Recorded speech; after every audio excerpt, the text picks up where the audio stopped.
del día de hoy, recordándoles que el día de hoy también pues está a partir de las 6 de la tarde dispuestos en la plataforma los dos primeros seguimientos que equivalen cada uno al 15% hasta el domingo 21 de marzo a las eh, 11 de la noche.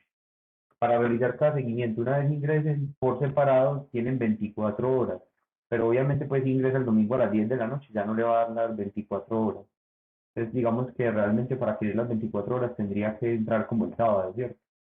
Eh, o el domingo a la 1 de la mañana, pues.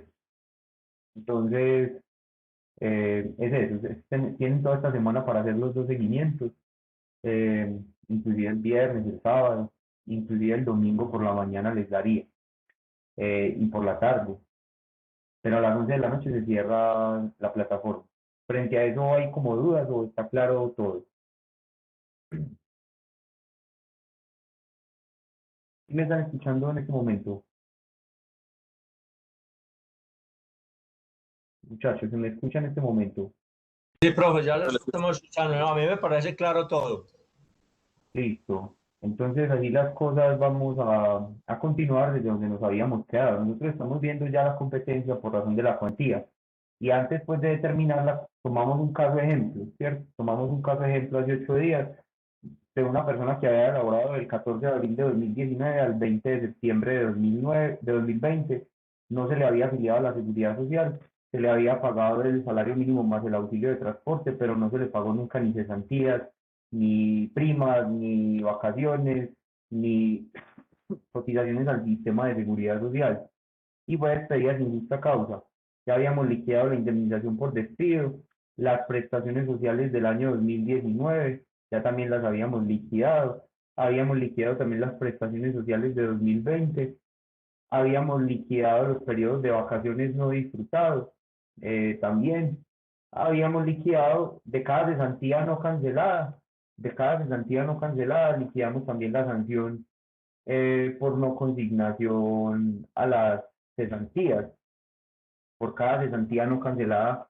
Por ejemplo, en este caso, en 2019, 660.000, la sanción arrojó un valor de 6.320.000.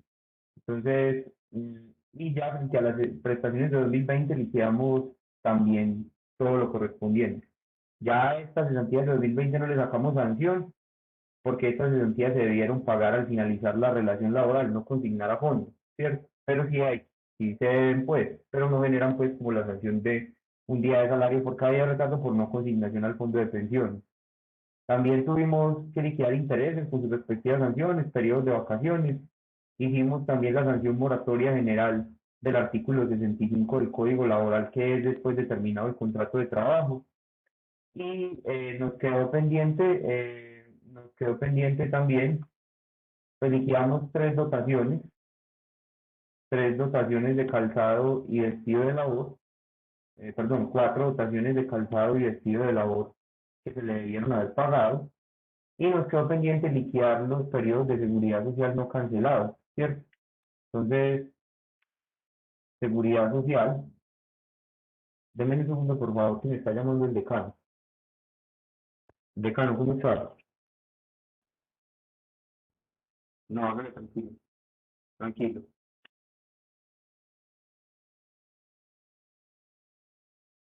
No necesariamente, no necesariamente. Ese tema del apoyo sindical para las negociaciones es razonable, muestra buena fe para efectos. Ah, bueno, ya ahí esa es una razón ya pues desde el punto de vista presupuestal que admite el decreto.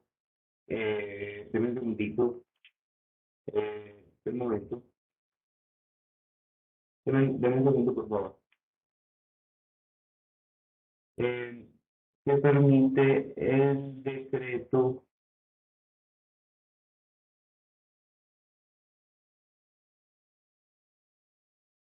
160 de 2014, ¿cierto? Sí, pues porque el decreto dice en todo caso que deben consultarse las posibilidades presupuestales de las entidades a la hora de hacer estas negociaciones. El numeral 2 del artículo 3. Dice, el respeto al presupuesto público, principio de previsión o provisión presupuestal en la ley. Artículo 3, numeral 2. Sí, ya por ejemplo, poder decir que para la próxima vigencia fiscal sí se los pueden dar. De pronto, no para esta, pero para la próxima vigencia fiscal.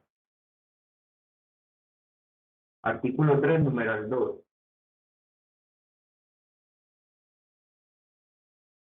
Ujú.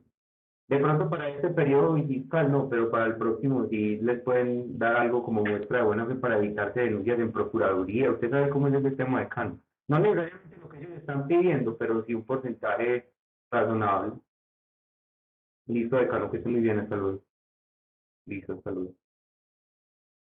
Qué pena con ustedes. Bueno, entonces ya volviendo al, al, al punto, decimos que también aquí hay que pagar la seguridad social, hay que pedirle al empleador que pague la seguridad social, pues en la demanda, ¿cierto? Ella entró a trabajar se- desde el 14 de abril de 2019. Luego entonces, resulta que debemos liquidarle esos meses, al menos en pensión, ¿cierto? Al menos en pensión es fundamental que en las demandas de contrato laboral siempre pidamos que se paguen los meses de pensión no cotizados.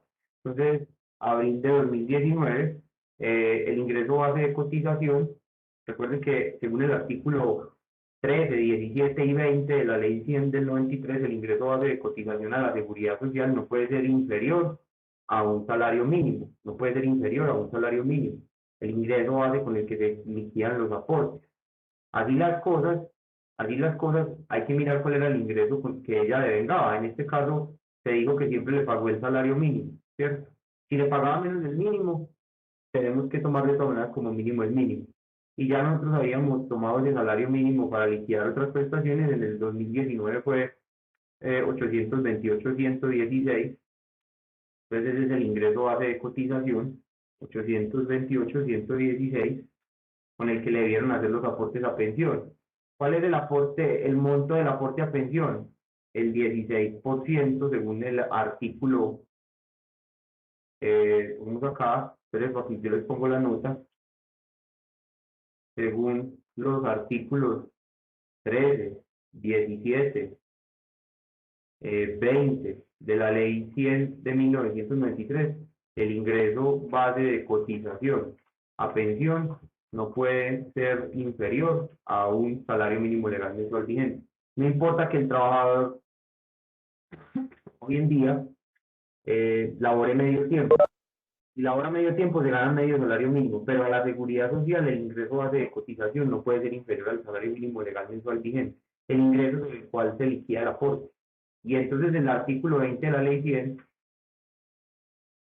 al artículo 20 de la ley 100, hoy en día establece este monto de cotización a pensión, hoy en día, ¿cierto? Como en su momento el empleador no hizo el aporte y no descontó al trabajador lo que le corresponde de ese 16%, recuerden que el empleador aporta el 12% y el trabajador se le descuenta el 4% del salario.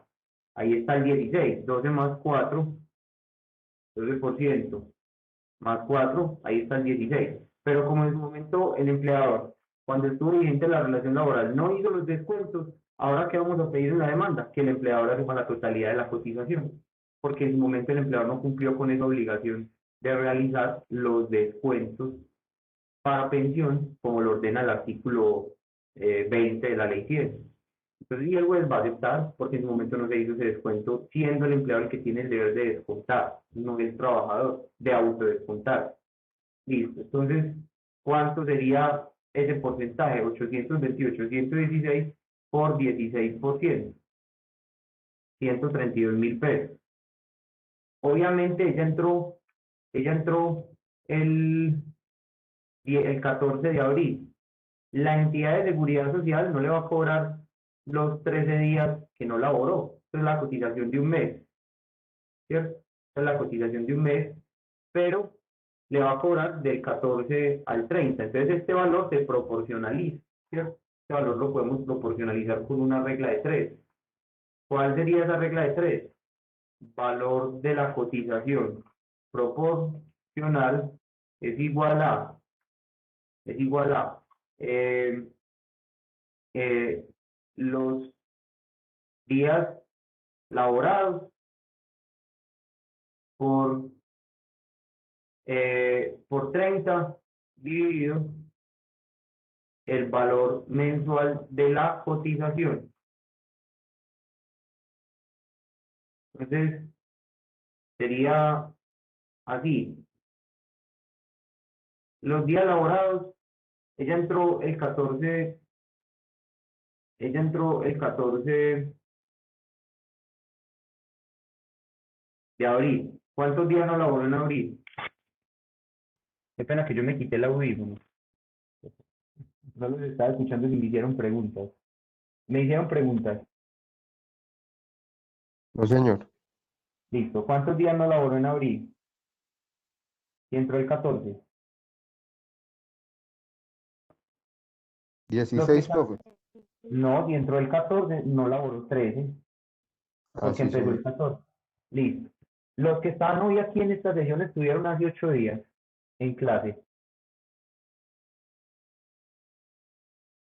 Porque los que no estuvieron, o sea, yo no puedo volver a repetir todo, ¿cierto? Entonces yo les agradecería que los que no estuvieron vean el video, es muy importante, nos ayudaría bastante de todas maneras a que se pusieran al día. Listo, entonces el valor de la cotización proporcional. Recuerden que en abril ya entró el 14, o sea, si abril tiene 30 días y no laboró 13, porque si abril tiene 30 días y no laboró 13, porque entró el 14, ¿cierto? Entonces 30 que tiene abril menos los no laborados, me da lo laborado, ella laboró 17 días. Entonces el valor de la cotización proporcional es igual a 17 por 30 dividido el valor mensual de la cotización. El valor mensual completo de la cotización es 132.499 pesos, que equivale a 30 días normal, ¿cierto? Un mes completo de cotización, o sea, el mes completo. Pero vamos a proporcionalizarla porque ella no trabajó el mes completo, ¿cierto? Entonces, básicamente, hacemos la operación. 17 por 30 dividido el mes completo de cotización. Espérenme, ¿qué me pasó aquí? A ver, yo miro 17 por este dividido este. Ah, sí, perdón. Espérenme, yo pongo bien los valores. Este debe ir acá. O sea, este debe ir acá y este debe ir acá. Dividido 3. Son los mismos valores, pero sino que este valor es de acá. Entonces, ya les explico qué es lo que estoy haciendo. Simplemente es cambiar este de aquí y esto de acá. Es el total. Entonces, la fórmula es valor proporcional de la cotización, que para con ustedes, ahí ya lo organicé, es igual a los días laborados, 17, por el valor mensual de la cotización muy completo dividido 30. Y ahí nos da el total de lo que va a dar esa cotización en este lado. Entonces, 17 por dividido 30. Ahí va el valor proporcional. Y por 30 días, son 132.000 pesos, por 17 días, son 75.083 pesos. Más que lo que vamos a pedir acá, cuánto la cotización serían en sí, en dinero, serían en sí, 75.083 pesos. Eso hay que pedirlo concretamente porque recuerden que hay que presentar un juramento estimatorio. Más adelante nos va a explicar. Si usted no liquida los valores, finalmente la demanda. Adelante. Profe, qué pena. No sé si seré yo solo, pero hay como mala recepción. Un segundito.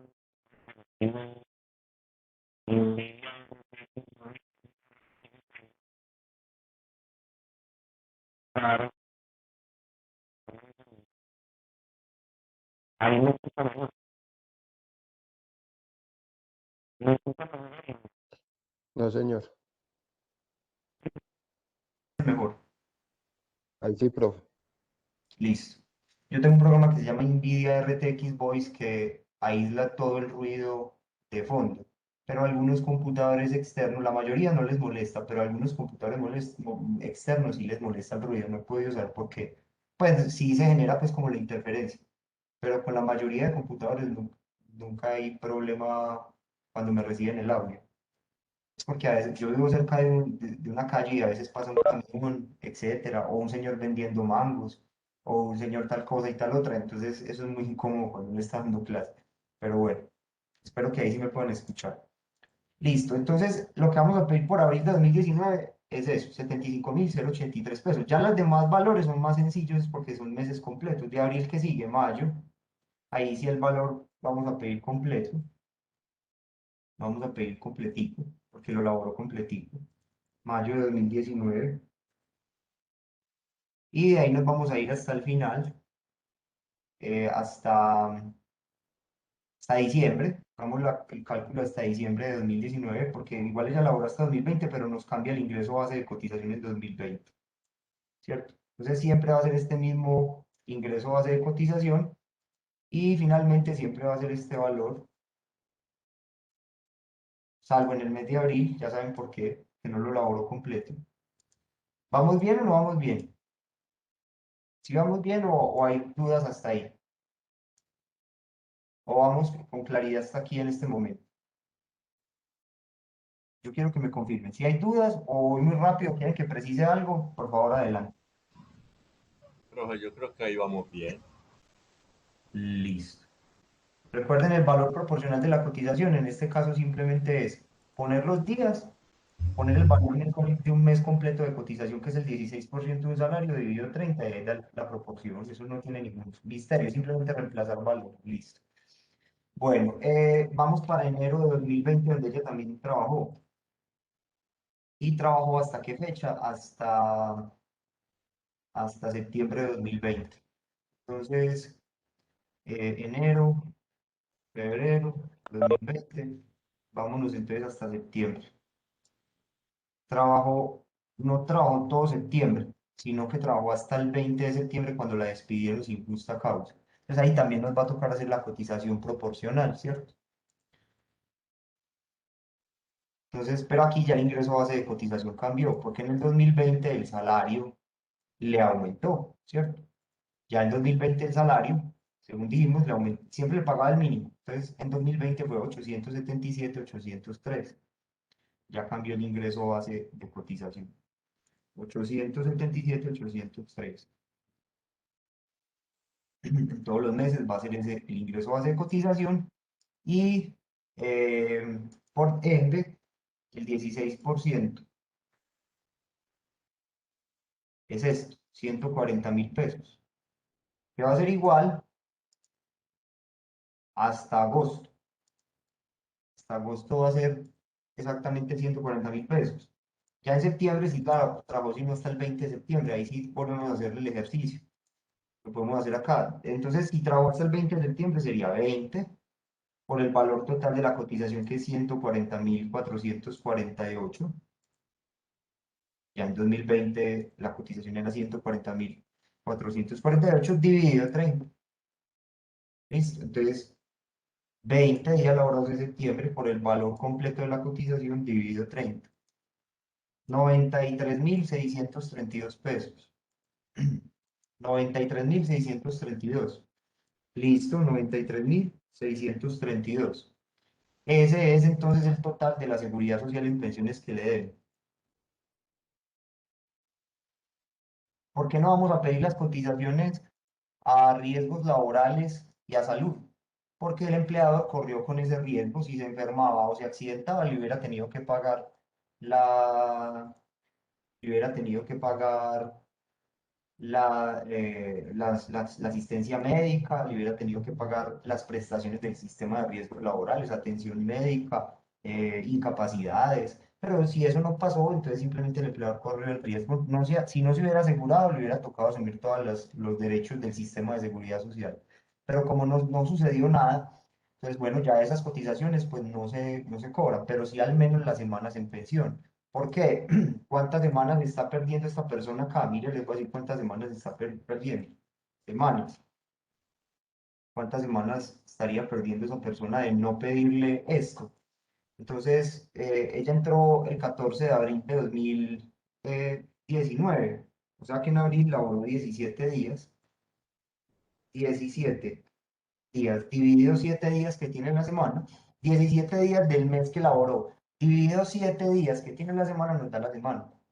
Ahí hay en abril laboró 2,43 semanas. En los demás meses, todos los meses tienen 30 días para efectos laborales, según la jurisprudencia, entre otras sentencia T248 de 2008, sentencia T248 de 2008 de la Corte Constitucional, todos los meses tienen 30 días para efectos laborales. Entonces, simplemente 32.7, 4,29, y cada mes, todos los meses, 32.7, lo mismo, 4,29. Pues para no hacerlo uno a uno, simplemente copiar y pegar, ¿cierto? Eh, entonces, voy a copiar y voy a pegar. Y en septiembre laboró hasta el 20 de septiembre. Recuerden, pues 20 dividido 7, 20 días laborados, dividido 7 días que tiene la semana, hay 2,86 semanas. ¿Por qué es importante que en la demanda pidamos las semanas de pensión? Bueno, aquí en total, hay 73 semanas. Sume y agrega. ¿Ven donde tengo el cursor en este momento? Que dice suma. ¿Sí lo ven o no? ¿Sí lo ven o no? Muchachos, me confirman por favor. Donde Sí, tengo el profe, sí se cursor. ve. Dice Sí, sí, sí, profe, sí, sí, se está 73,86 viendo, semanas. sí. Están, Entonces, ¿qué pasa? Ella tiene 73,86 semanas y en la demanda no se las pedimos. Entonces no se va a desatar esa condena probablemente no se desate esa condena. ¿Y qué es lo que pasa? ¿Qué es lo que pasa? Que recuerden que en seguridad social alguien dirá, no, pues 73 semanas, ya con eso alcanzó la pensión de vejez, profesor, que son 1.300, listo, no piensen en la pensión de vejez, piensen en la pensión de invalidez y de sobrevivientes. Recuerden que en Colombia, para obtener una pensión de invalidez, se necesita que desde el momento en que usted sufre la invalidez, 3 años atrás, usted tenga 50 semanas cotizadas. O una pensión de sobrevivientes. Supongamos que esta señora tenga un hijo. Desde el momento de la muerte hacia atrás, 50 semanas cotizadas. Supongamos que le suceda la muerte, que le suceda la muerte hoy. Pongamos que ella fallezca hoy. Y hoy estamos ya después de que la echaron. Falleció hoy 17 de marzo de 2021. ¿Cierto? ¿Cuál es el requisito para una pensión de sobrevivientes para el afiliado al sistema que fallezca? Contar con 50 semanas en los 3 años anteriores al fallecimiento. ¿Cuándo dan los 3 años anteriores al fallecimiento? Del 17 de marzo de 2021 al 17 de marzo de 2020, un año. Al 17 de marzo de 2019, otro año. Al 17 de marzo de 2018. Estarían los 3 años. Aquí en este interregno tiene que acreditar, entre la fecha de la muerte y esta, tiene que acreditar 50 semanas. Y mire que las tiene, si se las hubieran cotizado, porque estas semanas son ¿de qué periodo? Del 2019 al 2020. Lapso o extremos temporales que están entre estas fechas, en los 3 años anteriores al fallecimiento. Ella falleció hoy. Y se puede ir a buscar 50 semanas hasta el 2018 para poder generarle una pensión de sobrevivientes a su hijo que deja huérfano, ¿cierto? Deja huérfano. Y entonces por eso es muy importante que en las demandas siempre pidamos, cuando les lleguen los casos al consultorio jurídico, siempre pidamos las semanas no cotizadas, vea, 73 semanas. Vamos a la ley 100 del 93 para que miremos eso, ¿cierto? Nunca menospreciar la seguridad social, porque muchos abogados nunca piden eso. Y a veces en conciliaciones, inclusive no se pacta, les queda eso ahí y puede pasar tragedias posteriormente. ¿Qué es una tragedia? Pues obviamente que fallezca y como no tiene la semana no accede a la pensión. Artículo 46. Habría ya que demandar al empleador y el empleador está quebrado, no tiene cómo responder por esa pensión, ¿cierto? Los miembros del grupo familiar del afiliado al sistema que fallezca, siempre y cuando éste hubiere cotizado 50 semanas dentro de los 3 últimos años inmediatamente anteriores al fallecimiento. requisitos para obtener la pensión de sobrevivientes, artículo 46 de la ley 100. O una pensión de invalidez, también, artículo 39 de la ley 100. Si es invalidez causada por enfermedad, 50 semanas en los 3 años anteriores a la fecha de estructuración de la enfermedad. Si es invalidez causada por accidente común, 50 semanas en los 3 años anteriores al hecho causante de la misma, del accidente común. Entonces, supóngase que hoy sufrió un accidente, le arrolló una buceta del Circular Sur que estaba jugando carreras, la Guerra del Centavo. Ya la habían echado. La arrolló y la dejó cuadraplégica, un 80% de pérdida de capacidad laboral. Se puede ir hasta, como hoy es el accidente, se puede ir hasta el 2018 a buscar 50 semanas para que el fondo de pensiones o Colpensiones la pensione. Pero si no pedimos esto en la demanda, no se lo, pues no las va a tener y nos va a tocar demandar al empleador para que pague directamente la pensión porque nunca la afilió. Y quizá el empleador sea una persona natural que no tenga, que ya haya liquidado la empresa o que no tenga bienes o los haya pasado a terceros. Entonces siempre es mejor garantizar que el trabajador tenga esto en las demandas. ¿Listo? Bien, es muy importante. Profe, y si llega a presentar el siniestro, ¿es posible demandar al empleador para que haga las cotizaciones a la semana después de que se presente el siniestro? Si no lo afilió, el empleador responde directamente. Si lo afilió y el empleador lo que está es en mora de pagar, si lo afilió a la Seguridad Social y el empleador lo que está es en mora, la entidad pensional debe reconocer la pensión y ejecutar las acciones de cobro contra el empleador. Artículo 24 de la Ley 100 del 93. Y hay sentencias sobre la materia, pues, adicionales como la sentencia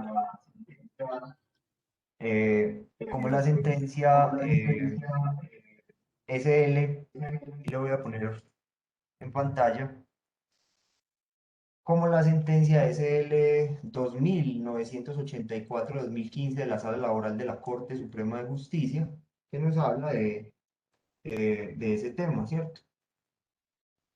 Nos dice, si el empleador lo afilió,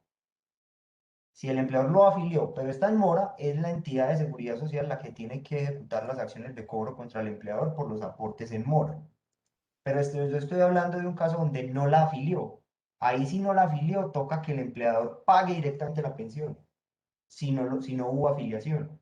Otra cosa es que sí haya habido y no pagó los aportes. Afiliar es llenar el formulario y bueno, y que quede firme la afiliación cuando la entidad no reproche el formulario, ¿cierto? Si la entidad no reprocha el formulario, quiere decir que acepta tácitamente que la persona está afiliada. Entonces, en lo concerniente a las inconformidades jurídicas del segundo ataque, esto es que la responsabilidad en caso de demora en el pago de los aportes es del empleador y no del fondo demandado, es de señalar que tal como lo ha sostenido esta sala, corresponde a las entidades encargadas de la administración del sistema de seguridad social el debido recaudo de las cotizaciones de los aportantes, para lo cual están revestidas de las acciones de cobro coactivo contempladas en el artículo 24 de la Ley 100, dado que en estas situaciones no pueden verse afectados de ninguna manera los derechos del afiliado ni sus beneficiarios, los cuales constituyen el fin último del sistema de seguridad social.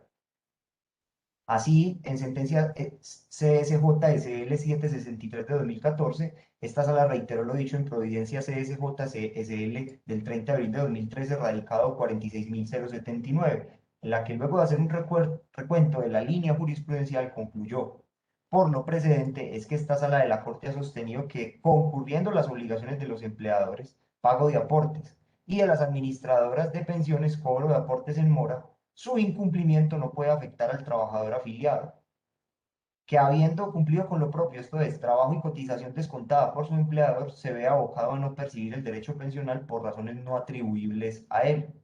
Así las cosas, no incurrió el ATQUEM en el error endilgado por la censura al haber confirmado la decisión de su inferior frente a la condena del reconocimiento y pago de la pensión de sobrevivientes a Protección S.A., toda vez que la administradora no demostró haber hecho ninguna gestión para obtener el recaudo de las cotizaciones correspondientes a lo ocurrido del año 2005 hasta la fecha de la ocurrencia del siniestro, 25 de junio de 2005. Si la entidad no demuestra ejecutar acciones de cobro, frente a esos aportes en mora, se allana la mora y tiene que reconocer la pensión sin perjuicio de que pueda seguir ejecutando las acciones de cobro por esos aportes en mora. Eso se denomina allanamiento a la mora. Acepta la mora por no ejecutar acciones de cobro. pero las acciones de cobro, ha dicho la jurisprudencia, no deben ser de cobro persuasivo, sino de cobro coactivo. Cuando vimos la competencia de la jurisdicción, yo les dije que la liquidación de las deudas que hicieran las entidades de seguridad social sobre lo que le deben los empleadores presta mérito ejecutivo. ¿Qué significa eso? Que para poder exonerarse de toda obligación tiene que demostrarle al juzgado que iniciaron un proceso ejecutivo, laboral. Colpensiones no tiene que iniciar proceso ejecutivo laboral, ellos mismos tienen jurisdicción coactiva, ellos pueden embargar y rematar al empleador directamente.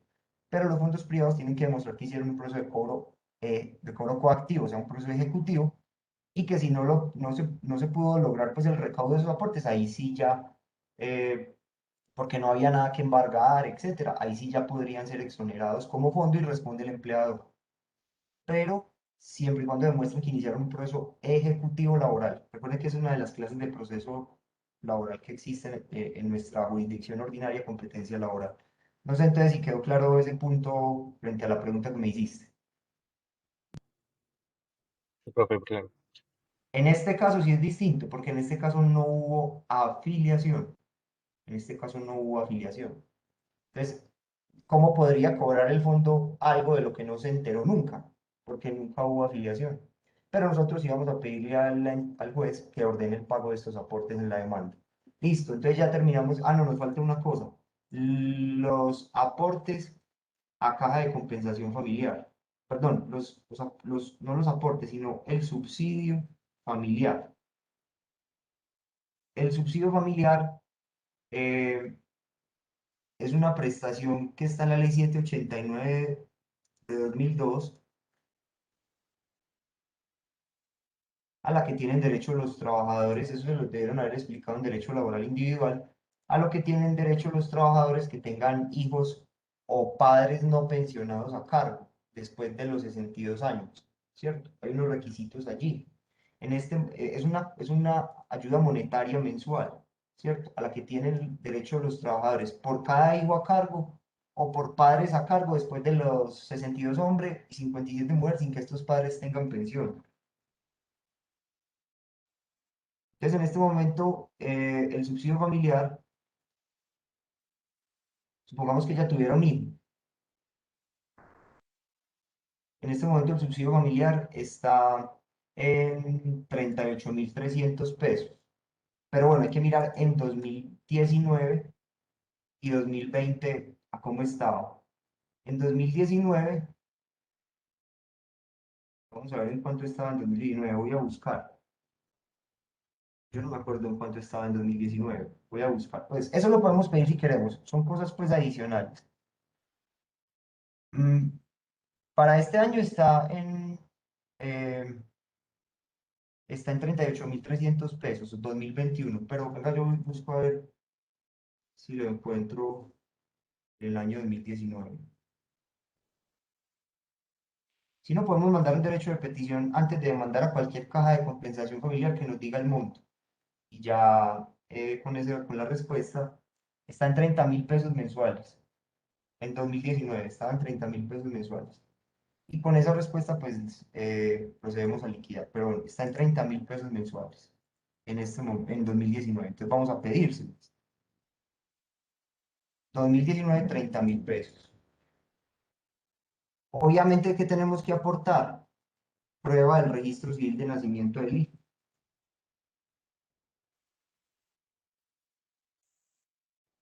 Los hijos menores de edad no tienen que acreditar la dependencia económica. Los hijos menores de edad se presume constitucionalmente que dependen económicamente de ambos padres. Artículo 42, inciso quinto de la Constitución Política de 1991. Si hay que aportar el certificado de escolaridad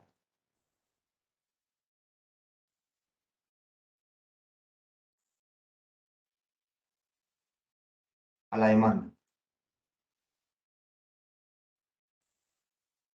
Del empleador haberla afiliado a la caja de compensación, a ella le hubiera llegado el subsidio de los mismos meses, vamos a poner aquí los mismos meses, le hubiera llegado el subsidio familiar a razón de 30.000 pesos mensuales.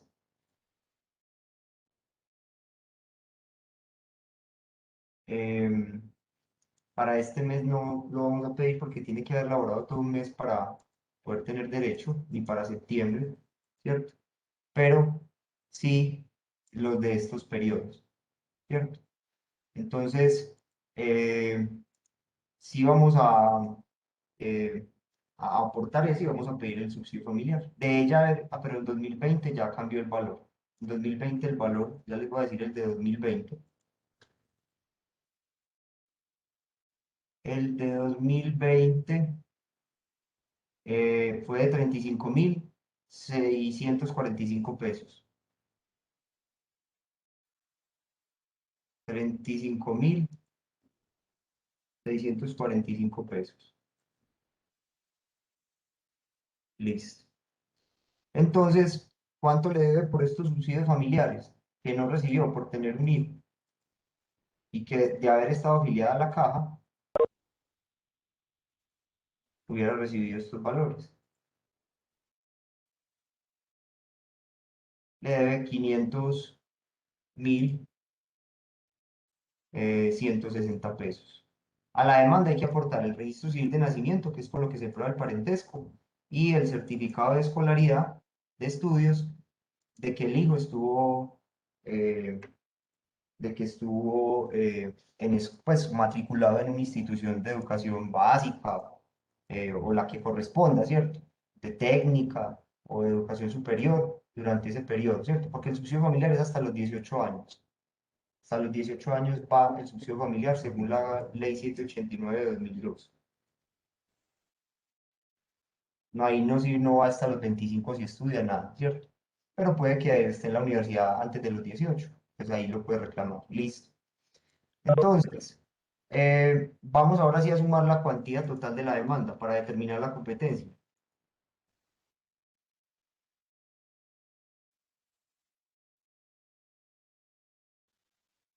Cuantía de la demanda para determinar la competencia. Empecemos. Indemnización eh,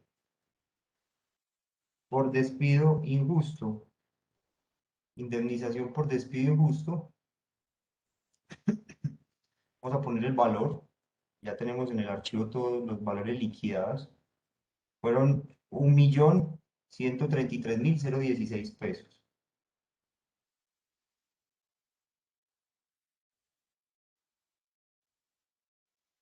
Listo. Cesantías de 2019.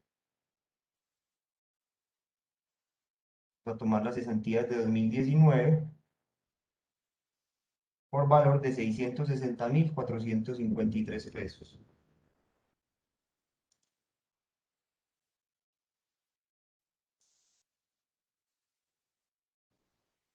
Sanción moratoria,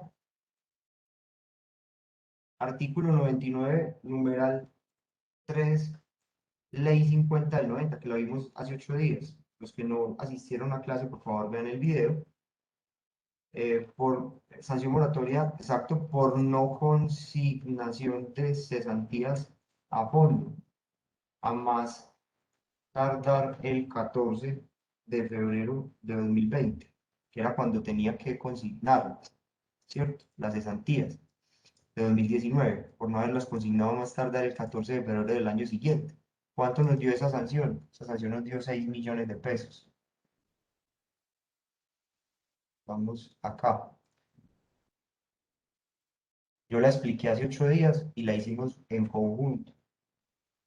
Y ahí están los datos de registro para que vean el archivo. Listo. Luego viene la prima 1 de 2019. Prima 1 de 2019. Número por acá.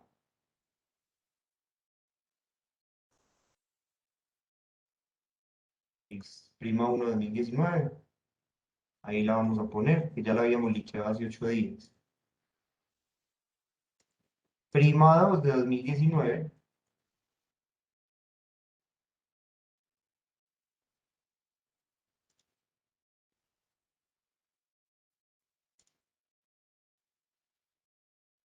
es esto, 462,574.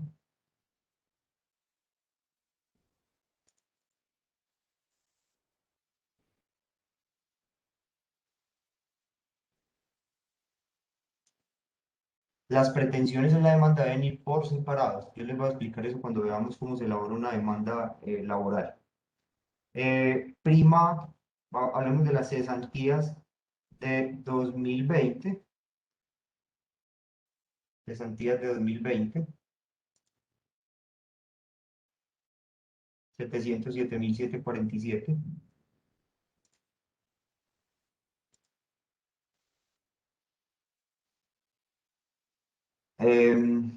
Me parece más ordenado si insertamos acá una fila para meter los intereses a las cesantías de 2019. También los liquidamos en su momento, de 8 días. Intereses a las cesantías de 2019, una suma de 56,579 pesos.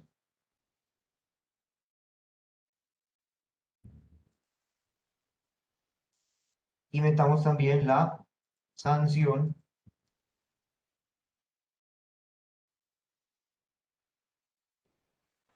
por no pago de los intereses a las cesantías de 2019, equivalente a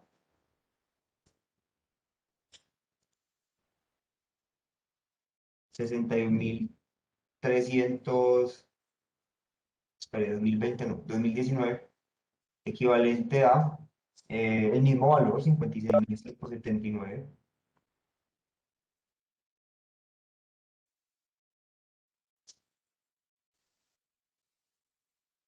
Vamos a meter entonces ahí sí las cesantías de 2020, intereses a las cesantías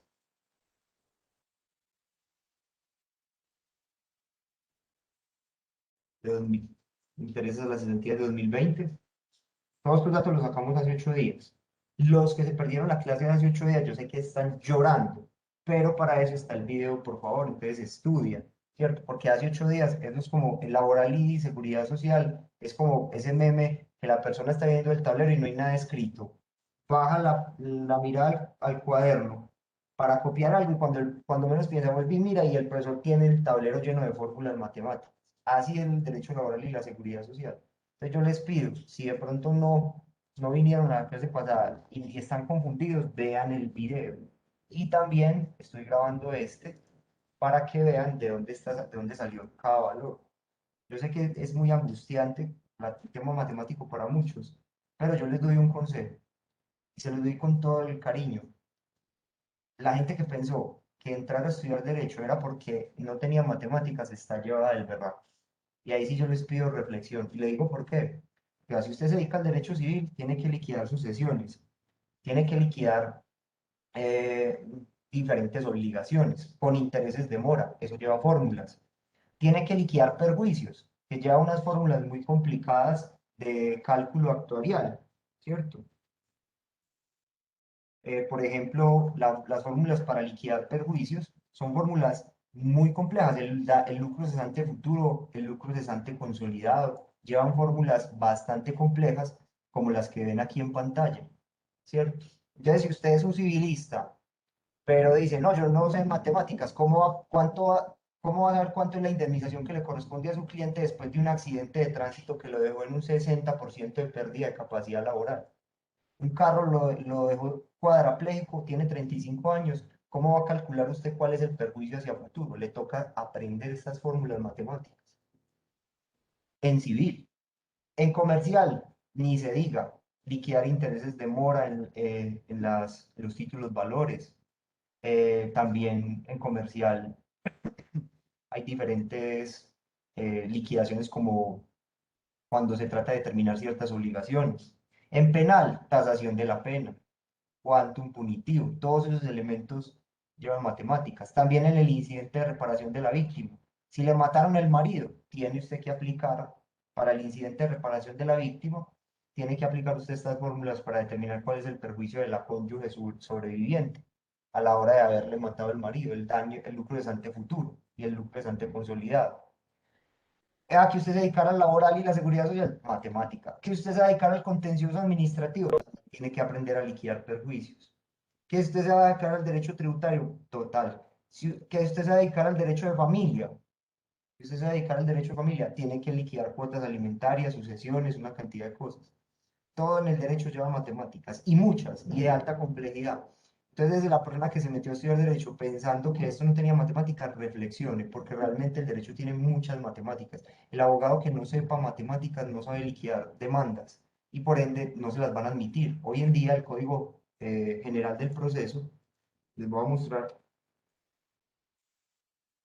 el Código General del Proceso, que es la Ley 1562 de 2012, dice que toda demanda debe llevar algo que se denomina juramento estimatorio. Les voy a mostrar. ¿Y qué es el juramento estimatorio? Es la liquidación, voy a mostrar, es la liquidación específica de los derechos que usted está pidiendo en la demanda. Quien pretenda el reconocimiento de una indemnización, compensación o pago de frutos o mejoras deberá estimarlo razonadamente bajo juramento en la demanda.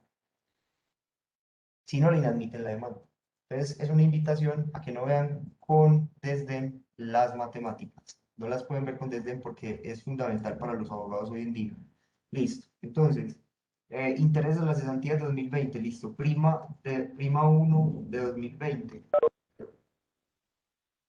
Prima 1 de 2020. Tenemos esto, 489.979. Lo habíamos liquidado hace 8 días.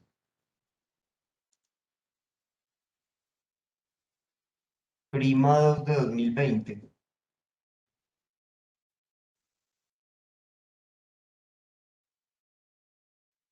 Prima 2 de 2020.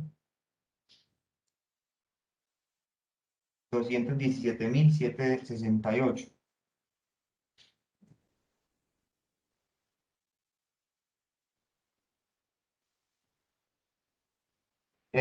Nos falta entonces vacaciones uno, porque ya le liquidamos varios periodos de vacaciones, creo que fueron dos. Voy a mirar acá, periodos de vacaciones, vea, liquidamos dos periodos. Esto y 157 días. Este periodo que fue desde el 14 de abril de 2019 hasta el 13 de abril de 2019, 2020, cuando cumplió un año. Del 14 de abril de 2019 al 13 de abril de 2020, ahí cumplió un año. Por ese año fueron 15 días de salarios, 438.902, ¿cierto? Pues en ese periodo equivale a, desde el 14 de abril de 2019 al 13 de abril de 2020. Ahí cumplió un año de servicios y le asistía el derecho a recibir 15 días de salario de 2020, que son las vacaciones. Y vacaciones 2 sería proporcional 157 días, que irían desde el 14 de abril de 2020 al 20 de septiembre de 2020, que fue cuando la despidieron. Ahí también liquidamos una proporción con una fórmula que equivale a, que nos dio un resultado de, ya les digo, nos dio un resultado de 191.410 pesos.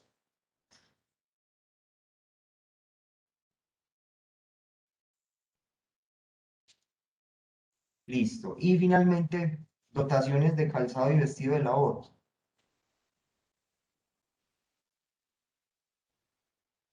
¿Cuántas fueron? 4 dotaciones.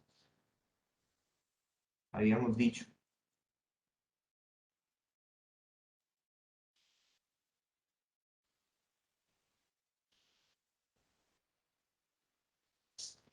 Hay que pedirlas por separado en la demanda. Las varias pretensiones deben formularse por separado. Es un requisito que exige el Código Procesal del Trabajo y de la Seguridad Social. Es un requisito si no inadmiten la demanda.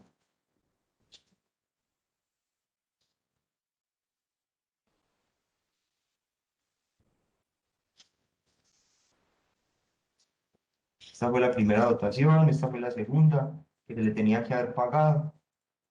Esta fue la tercera dotación y esta fue la última dotación a que tenía derecho. Y el total de esas dotaciones está aquí, cada una.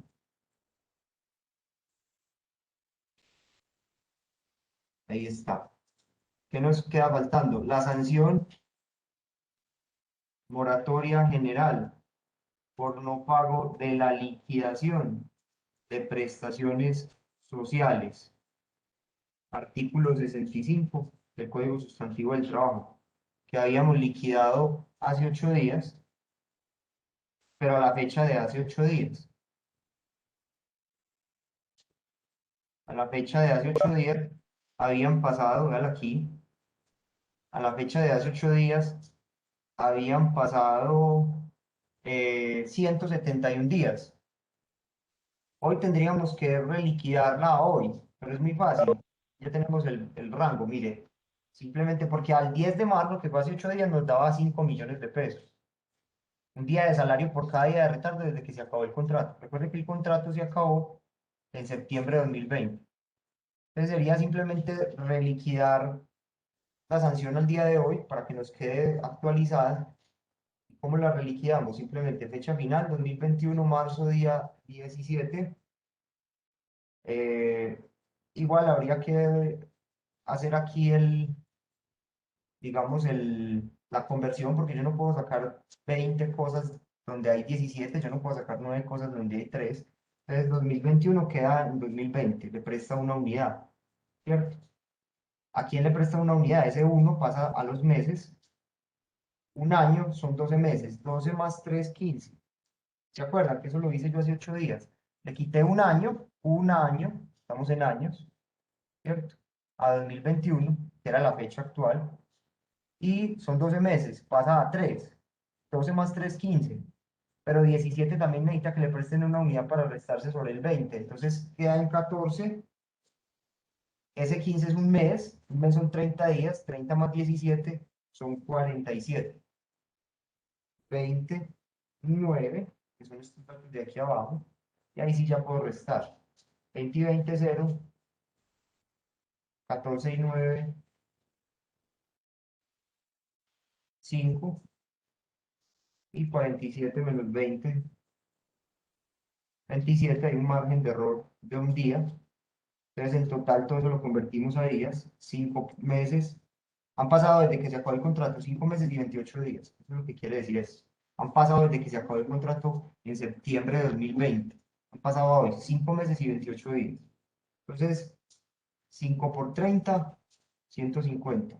27 y 1. En total han pasado a hoy, han pasado 178 días. Entonces corregimos, simplemente, no corregimos, sino que actualizamos. A la clase pasada habían pasado 171 días, simplemente 178. Listo, ya Excel la corrigió, no hay necesidad de hacer nada más, aunque si quieres se hace un día de salario por cada día de retardo. Vamos a pedir esta sanción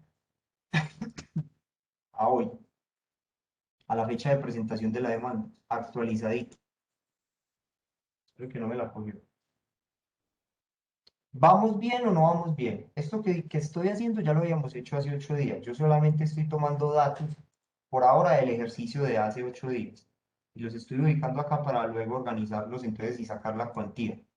¿Vamos bien o no vamos bien? ¿Se me está entendiendo o no se me está entendiendo? Sinceramente, no escucho, no escucho a nadie. ¿Vamos bien? ¿Hay algo que aclarar? ¿Se me está entendiendo? Muchachos, ¿quién quiere decir algo?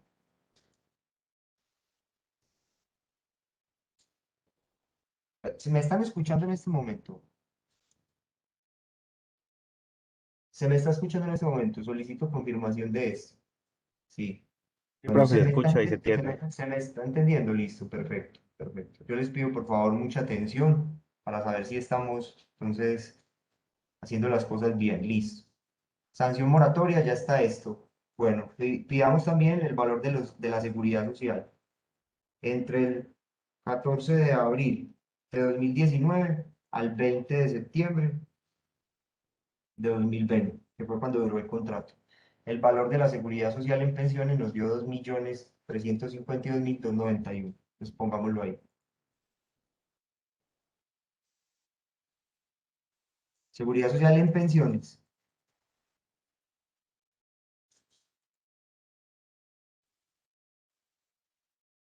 Listo. Y finalmente, lo último que nos queda es subsidios familiares. Entre, eh, entre mayo de 2019 a agosto de 2020. Que solo se tiene derecho a subsidios si trabajan mes completo. Entonces, ahí sería este valor. Ya lo habíamos liquidado, 525.160 pesos. El total de los subsidios que le den. Listo. Bien, ahí ya está liquidada la cuantía de esta demanda. Esta demanda es de un total demanda ordinaria laboral, es una demanda de contrato realidad, es una demanda que vale 19.390.153 pesos. Esta demanda, entonces, así las cosas, la vamos a tramitar por un proceso, ¿es de primera instancia o de única instancia? La vamos a tramitar por un proceso ordinario laboral de única instancia o de doble instancia. De única De instancia. única, de única instancia, profe. Vamos Es a el mínima revisar. cuantía. Vamos a revisar. 908.526 pesos. Es el salario mínimo de hoy, ¿cierto? Recuerden que única instancia son hasta 20 salarios mínimos. Por 20, ¿cierto? 20 salarios mínimos. En laboral son 20 salarios mínimos. 20 salarios mínimos son 18.170.000. Entonces, no, en ningún caso esta demanda se va a ir en única instancia. Esta demanda supera los 20 salarios mínimos. En ese caso sería una demanda ordinaria laboral de primera instancia, que es lo mismo decir doble instancia.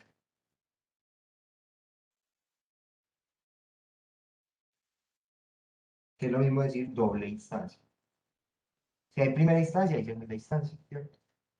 ¿Dónde está eso? Artículo 12, esa es la competencia por la cuantía del Código Procesal del Trabajo y de la Seguridad Social. Recuerden que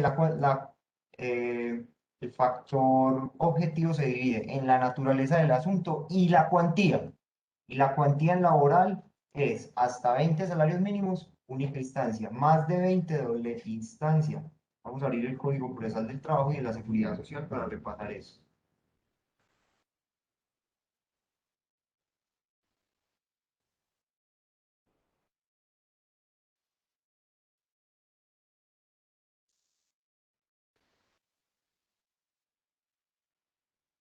Artículo 12.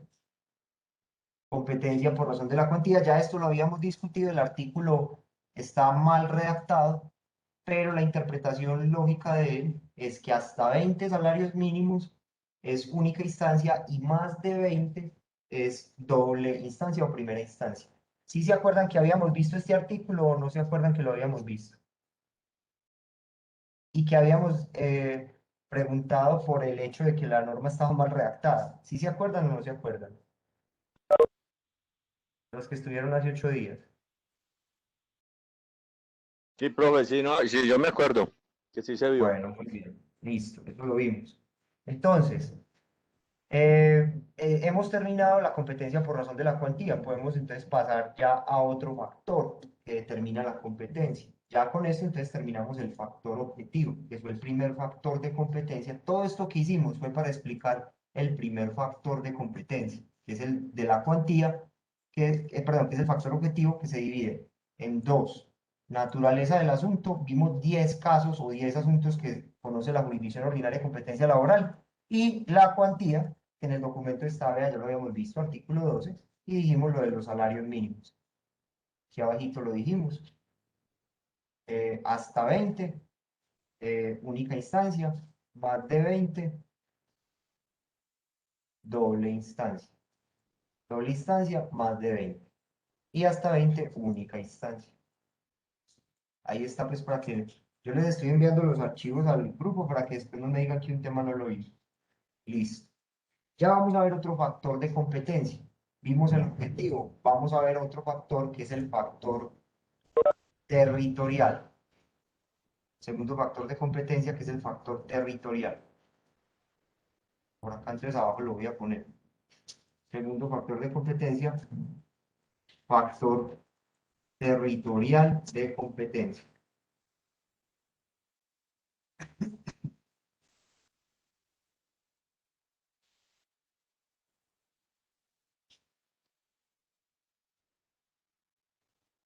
¿Qué es el factor territorial de competencia? ¿En qué lugar debo interponer la demanda? ¿En qué lugar del territorio debo interponer la demanda? Entonces, para responder esto, el Código Procesal del Trabajo nos da dos opciones. Nos da dos opciones de dónde se puede poner una demanda laboral. ¿Cuáles son esas dos opciones? Son las siguientes. Voy a abrir el código para mostrarlas.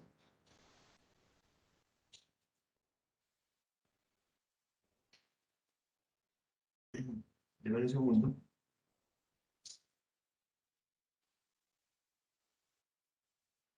Artículo quinto. El artículo quinto intentó ser derogado por la ley, intentó ser modificado por la ley 1395/2010, pero la Corte declaró inconstitucional la ley, ese artículo de la ley 1395/2010. La Corte dijo, mire, esa reforma que le hizo el artículo quinto del Código Procesal del Trabajo, la ley 1395/2010, es inconstitucional, y eso lo declaró mediante la sentencia C470 de 2011. Cuando la Corte declara inconstitucional una reforma a un artículo, ¿qué pasa? Recobra vigencia el texto anterior. Recobra vigencia el texto anterior. El texto original antes de ser modificado. Si se declara inconstitucional la modificación, el texto anterior vuelve a recobrar vigencia. Entonces tenemos que tener en cuenta el texto anterior. La competencia se determina por el último lugar donde se haya prestado el servicio o por el domicilio del demandado a elección del demandante. El trabajador elegirá cuál de los dos elementos expone. Si demanda en el último lugar donde haya prestado el servicio o en el domicilio principal de la entidad demandada. Esa es la regla general de competencia del factor territorial. Regla general, artículo quinto. Del factor territorial. Artículo quinto del Código Procesal del Trabajo y de la Seguridad Social. Regla general. Toda regla general tiene su excepción. Ahora vemos las excepciones. El trabajador tiene la opción de demandar, de interponer la demanda en el último lugar donde haya prestado el servicio o en el domicilio principal del demandado. Entonces pasa lo siguiente, pongamos este ejemplo. Entonces son dos opciones que nos van a modificar el caso. ¿Por qué? Porque propongamos que este señor es dueño de ese supermercado y ejerce el comercio como persona natural, ¿cierto? Entonces, Martín es el dueño del supermercado. Ahí le puse pues el ejemplo, ¿cierto? Y Martín ejerce el comercio como persona natural. Martín vive en Envigado, pero su establecimiento de comercio está en Girardota, como bien dijimos en su momento. Martín vive en Envigado, pero el establecimiento de comercio está en Girardota, que es el lugar donde ella prestó el servicio, donde, ¿cómo se llamaba la trabajadora? Nunca dijimos el nombre. Ah, sí, Marta. Es que donde Marta prestó el servicio. Entonces Marta, así las cosas, Marta tiene la opción de demandar a Martín en el domicilio principal de Martín, que es Envigado, o en el último lugar donde prestó el servicio, que es Girardot. Pero el abogado de Marta vive en el Valle de Aburrá. ¿Usted cree que el abogado de Marta cuál opción va a escoger? ¿Sí me están entendiendo o no? Muchachos, respóndanme. Si el abogado de Marta que va a poner la demanda vive en el Valle de Aburrá, ¿ustedes cuál opción escogerían? ¿En el último lugar donde prestó el Pues por servicio? cercanía, Envigado. Claro, por cercanía a Envigado, ¿cierto? Usted cualquiera de las dos opciones puede tomar, el lugar donde el trabajador prestó el servicio o el domicilio principal del demandado, ¿cierto? O sea, Envigado, entonces pongamos esa demanda en Envigado Marta, para estar gastando vos y yo pasajes para ir a estar revisando ese proceso. Obviamente estamos en pandemia, todo se hace virtual, pero antes de la pandemia nos tocaba a nosotros estar revisando los procesos, también por la página, pero por ejemplo Girardota no tiene sistema de consulta virtual, en cambio Envigado sí. Entonces, por cercanía, por facilidad, mucho más fácil ponerla en Envigado. La opción es del trabajador. Yo he tenido, pues, les estoy poniendo un caso sencillo. Este caso que les puse es un caso fácil dentro del derecho laboral y un caso, digamos, económico, pero no es un caso, pues, de mucho dinero. Pero, por ejemplo, hay casos, por ejemplo, yo tuve un señor que trabajó en una demanda laboral por una culpa patronal de un señor que trabajó para Fotón. Fotón tiene sede en Itagüí, que en Itagüí hay una sede de Fotón. Pero Fotón no es una empresa que se llame Fotón, sino que es Colombiana de Comercio S.A. Colombiana de Comercio S.A. Agrupa todas las empresas, Fotón, AKT, Al Comprar, Catronics, todo eso es Colombiana de Comercio. Él prestó el servicio en Itagüí, pero el domicilio principal de Colombiana de Comercio es la ciudad de Bogotá. Yo podía escoger demandar en Bogotá. Yo tenía que demandar a esa empresa eh, porque el trabajador sufrió un accidente de trabajo por culpa del empleador. La ARL le pagó una indemnización, pero cuando el empleador tiene la culpa en el accidente de trabajo, el artículo 216 del Código de Sustantivo del Trabajo dice que uno puede demandar la indemnización plena de perjuicios. Entonces él se accidentó alzando una llanta de 70 kilos por orden de su jefe inmediato, una llanta de 70 kilos. Y así quedó en el formato de reporte del accidente de trabajo que llenó la funcionaria del área de gestión humana. Eh, ¿Y qué pasó? Que según la normativa, eso le produjo una hernia discal en la columna. El jefe inmediato le ordenó alzar una llanta de 70 kilos para armar uno de esos camiones Kodiak que ellos producen. Entonces, la resolución 2400 del 79 del Ministerio del Trabajo y de la Seguridad Social, que es el Estatuto de Seguridad Industrial, dice en el artículo 392 que un trabajador no debe alzar más de 25 kilos desde el suelo. Si es desde el suelo, no debe alzar más de 25 kilos sin ayuda mecánica. Las mujeres, 12,5 kilos desde el suelo. Entonces, si la empresa confesó en el formato de reporte de accidente de trabajo que él se accidentó y sufrió esa hernia discal alzando una llanta de 70 kilos de muchacho, se dañó la columna de por vida. Entonces, se habilita a pesar de lo que pague la ARL, se habilita a pesar de lo que pague la ARL al trabajador para demandar la indemnización plena de perjuicios del artículo 216 del Código Sustantivo del Trabajo, lo que se conoce como culpa patronal. Yo espero que en derecho laboral individual ustedes lo hayan visto, porque esto es el área más rentable dentro del derecho laboral. Es el área más rentable, no las liquidaciones de prestaciones, eso no. Es esto, culpa del patrón. Cuando exista culpa suficientemente comprobada del patrón en la ocurrencia del accidente de trabajo o en la enfermedad profesional, está obligado a la indemnización total y ordinaria por perjuicios. ¿Quieren saber qué tan rentable es esto? Yo les muestro casos de culpa patronal, uno solo para que se hagan una idea de lo rentable que es esto. El derecho laboral hoy en día vale la pena, es por esta área, para el abogado litigante que defiende trabajadores. no por las liquidaciones, esos 19 millones no es nada. Mire, estos son los casos interesantes. Corte Suprema de Justicia, Sala de Casación Laboral. Magistrada ponente Clara Cecilia Dueñas Quevedo. Sentencia con radicado SL 9355/2017. Susana Orozco e hijos versus Textiles Fabricato Tejicóndor S.A. ¿Qué pasó? Un trabajador con muchos años de experiencia, con el curso de trabajo seguro en alturas actualizado, se montó a hacer unos arreglos en unos techos por orden de su jefe inmediato. Y el trabajador no se puso el arnés de seguridad, no se lo puso.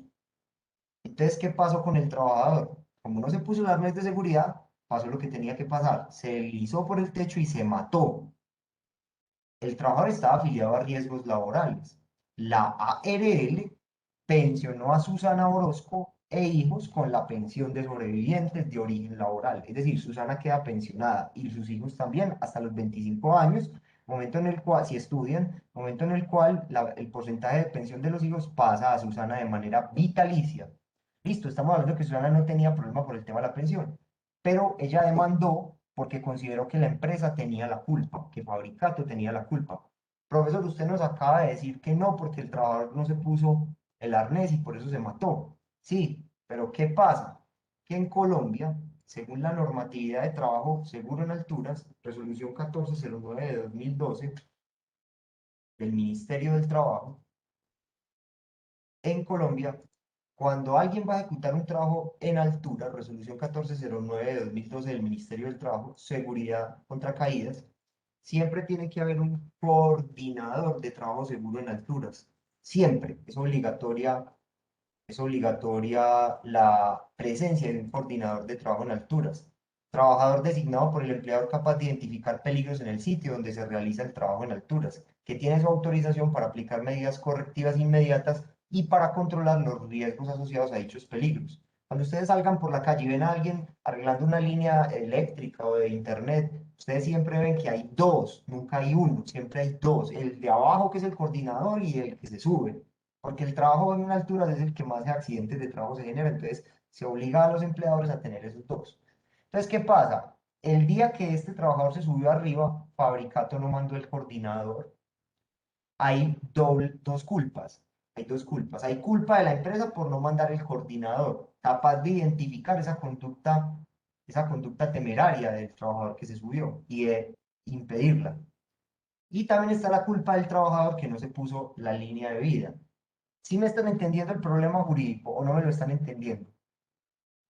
¿Sí me lo están entendiendo o no me lo están entendiendo?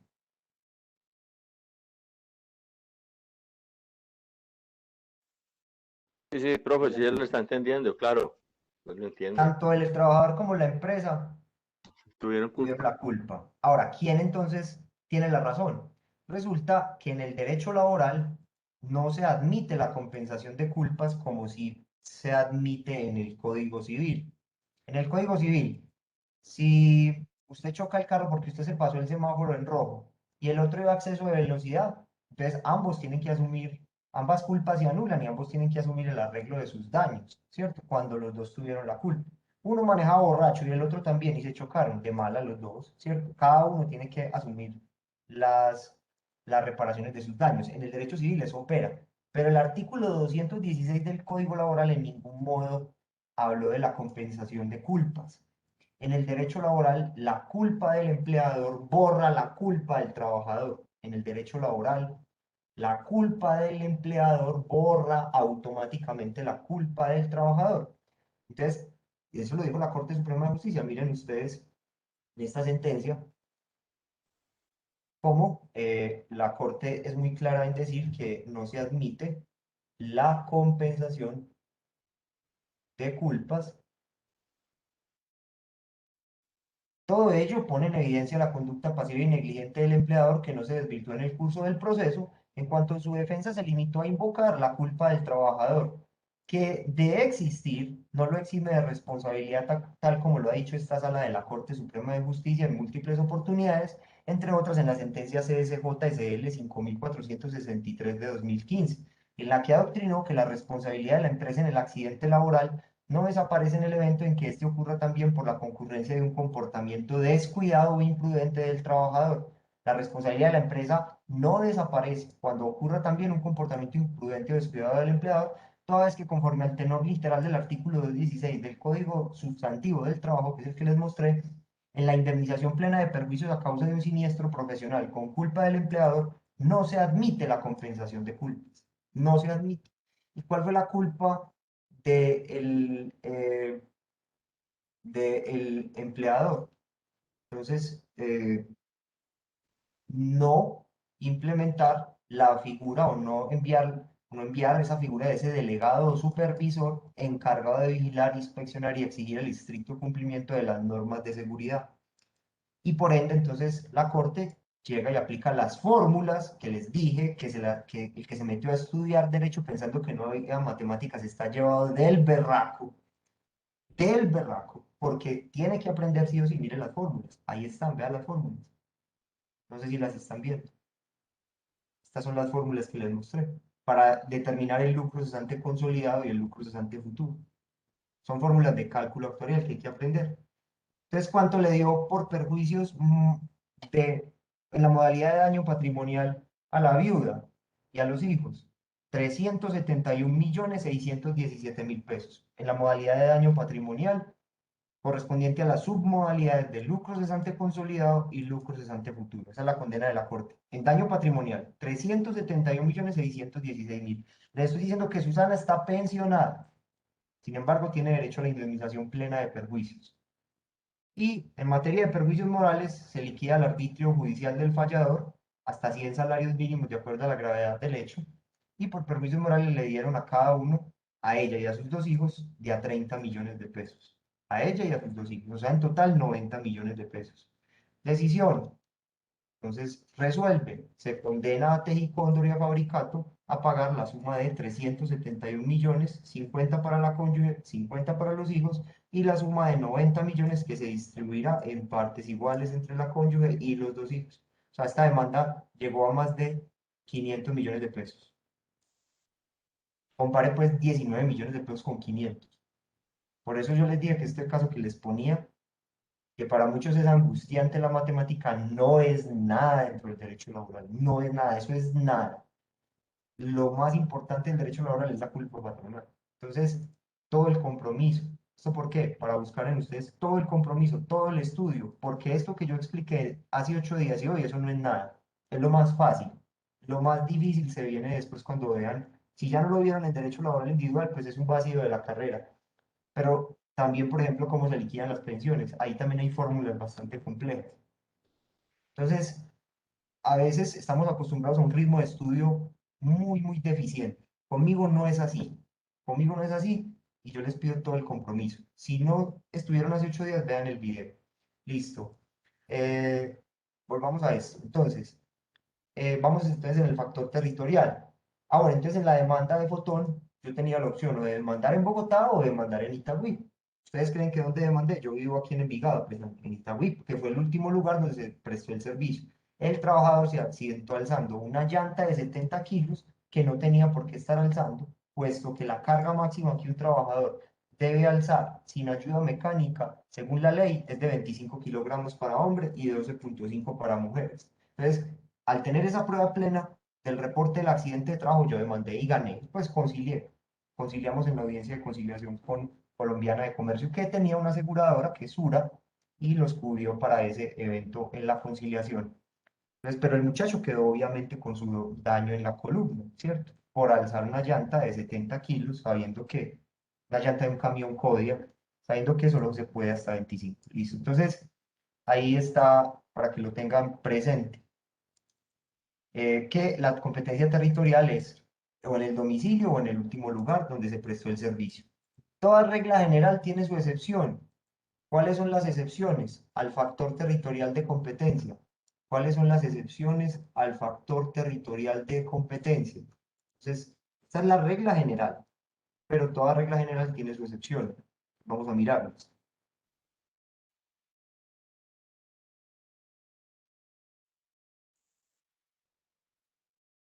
Empecemos una a una.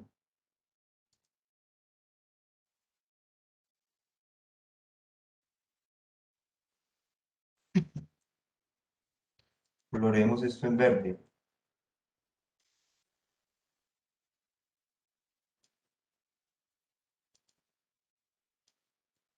Primera regla. Entidades de seguridad social. Demandas contra entidades del sistema de seguridad social. Demandas contra entidades del sistema de seguridad social. Cuando se vaya a demandar a una entidad del sistema de seguridad social para pretender el reconocimiento de un derecho, ejemplo, pensión de vejez, invalidez, sobrevivientes, reliquidación pensional, etcétera, la competencia se determina, la competencia territorial, por el factor territorial, se determina por el último lugar donde se haya prestado el servicio, perdón, se determina por el lugar donde se haya realizado la reclamación previa del respectivo derecho o por el domicilio principal de la entidad. Entonces, son esas dos opciones. Usted demanda, espere que aquí me equivoqué con una letra. Usted demanda en el lugar donde haya realizado la reclamación previa a la demanda, porque antes de demandar usted tuvo que radicar una reclamación ante la entidad de ese derecho, ¿cierto? Y se lo negaron. Pues, si usted radicó esa reclamación en Medellín, entonces ahí podrá demandar en un juzgado laboral de circuito de Medellín. O por el domicilio principal de la entidad. Les doy un ejemplo. Tengo un caso de un señor que se accidentó mortalmente, es un accidente mortal. Era un trabajador del puerto de Buenaventura. El jefe inmediato lo envió un día X a practicarse unos exámenes periódicos ocupacionales en una IPS. Entonces él tomó su motocicleta personal y acudió a practicarse dichos exámenes. En el camino, en una doble vía, de doble sentido, un taxista allá en Buenaventura perdió el control del vehículo porque se quedó sin frenos, el carro se montó al separador de las dos vías y pasó a la vía donde venía el señor, el trabajador, en su moto con todos los elementos de seguridad y lo levantó y lo mató, ¿cierto? El señor falleció. Colmena ARL, Colmena ARL, se le presentó la reclamación para el pago de la pensión de sobrevivientes por origen laboral, por accidente de trabajo, e indicó que no consideraba que se tratara de un accidente de trabajo porque no tuvo relación con las funciones, dijo Colmena ARL en la respuesta. Yo radiqué la reclamación en Medellín. Entonces la señora hoy en día está en vilo por su pensión de sobrevivientes, porque Colmena considera que no es accidente de trabajo. Por otro lado, el fondo de pensiones tampoco considera que es origen común. Entonces dicen que es origen laboral, entonces se chutan la pelota y ninguno de los dos le quiere reconocer la pensión, ¿cierto? La ley 1562 de 2012 es la ley por la cual se define qué es un accidente de trabajo. Nos dice en el artículo quinto, perdón, en el artículo tercero, dice en el artículo tercero que es un accidente de trabajo. Y ustedes me van a responder si consideran que eso no es un accidente de trabajo, lo que yo acabo de mencionar. Es accidente de trabajo todo suceso repentino que sobrevenga por causa o con ocasión del trabajo y que produzca en el trabajo una lesión orgánica, una perturbación funcional o psiquiátrica, una invalidez o la muerte por causa o con ocasión del trabajo. Es también accidente de trabajo aquel que se produce durante la ejecución de órdenes del empleador o contratante durante la ejecución de una labor bajo su autoridad, ojo, aún fuera del lugar y horas de trabajo. Según lo dicho Por lo que dice la norma, ¿a ustedes les parece que eso es un accidente de trabajo, sí o no? El empleador lo mandó a practicarse unos exámenes en una IPS, le dio la orden, él cogió su motocicleta personal y se desplazó allá para cumplir esa orden fuera del lugar de trabajo, aún fuera del lugar de trabajo. Adelante, Rubén, que ibas a intervenir, qué pena. Profe, ¿y el incidente fue en horario laboral o No no estaba en tiene el nada que ver? trabajo, no tiene nada que ver, está, mire, aún fuera y de horas de trabajo. No sé si leíste, mire, aún fuera del lugar y de horas de trabajo. Lo importante es que él estaba bajo la ejecución de una labor o de órdenes del empleador. Mire, se produce durante la ejecución de órdenes del empleador o contratante durante la ejecución de una labor bajo su autoridad, aún fuera del lugar y horas de trabajo. Él estaba bajo autoridad del empleador cuando, o sea, el empleador le dio la orden de que se practicara esos exámenes. Entonces, esa orden implica que él estuviera bajo autoridad del empleador, ¿sí o no? En ese momento. O él fue por Ah, mucho sí. tiempo Claro, él practicando ese examen. estaba cumpliendo una orden directa. Sí. Y la labor no es solamente lo que él hace en la empresa, sino todo lo accesorio. Recuerde que hay un principio general del derecho, desde los romanos. Lo accesorio sigue la suerte de lo principal. Él necesitaba esos exámenes periódicos para poder trabajar. Sí, él tenía un contrato indefinido, pero había que estarlo renovando esos exámenes periódicos para poder cumplir con la ley.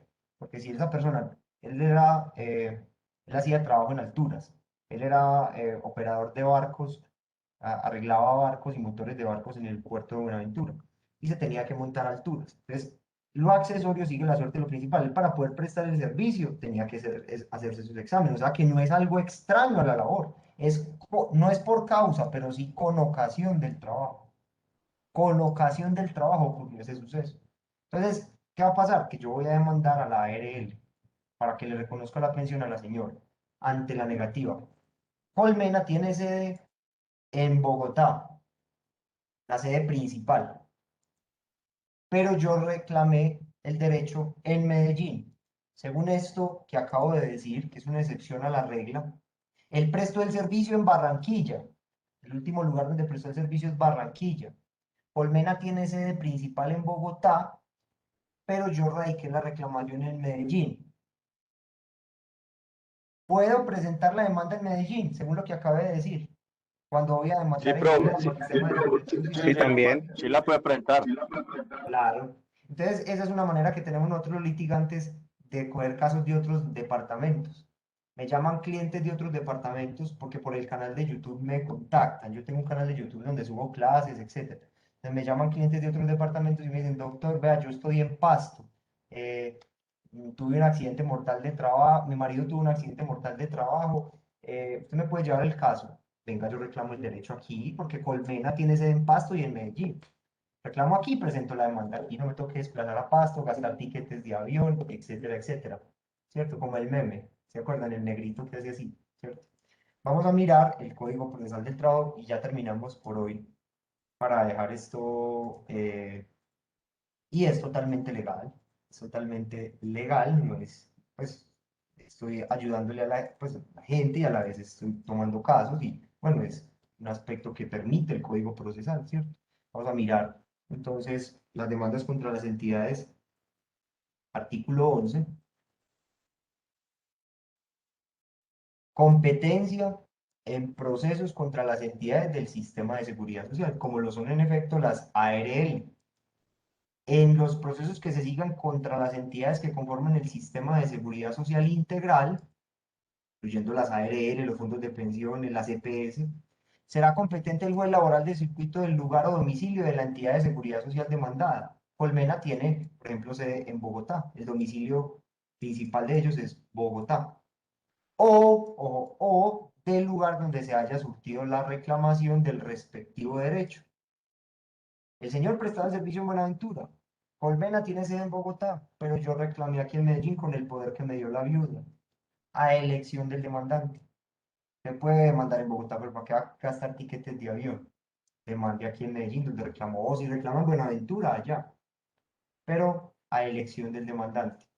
Entonces, artículo 11 del Código Procesal del Trabajo de la Seguridad Social. Entonces, ya ahí no es el último lugar donde se prestó el servicio o el domicilio principal del demandado, que es la regla general que vimos en azul, sino que aquí ya podemos escoger es por donde hayamos presentado la reclamación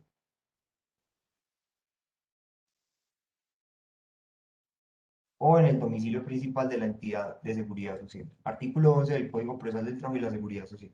Dejemos por ahí hasta ahí. Resuelvan los dos exámenes. Ya les mando este archivo. Y nos vemos dentro de 8 días con mucho juicio. Los que no han estado asistiendo a clases, por favor pónganse al día con los videos. Si no, ustedes son los que se perjudican. Yo no, yo ya me sé esto. Y bueno, les deseo un feliz día a todos y que les vaya, una feliz noche ya y que les vaya muy bien. Hasta luego. Hasta luego, profe, muchas gracias. Bueno, hasta luego. Y gracias a los que están asistiendo, pues un agradecimiento especial.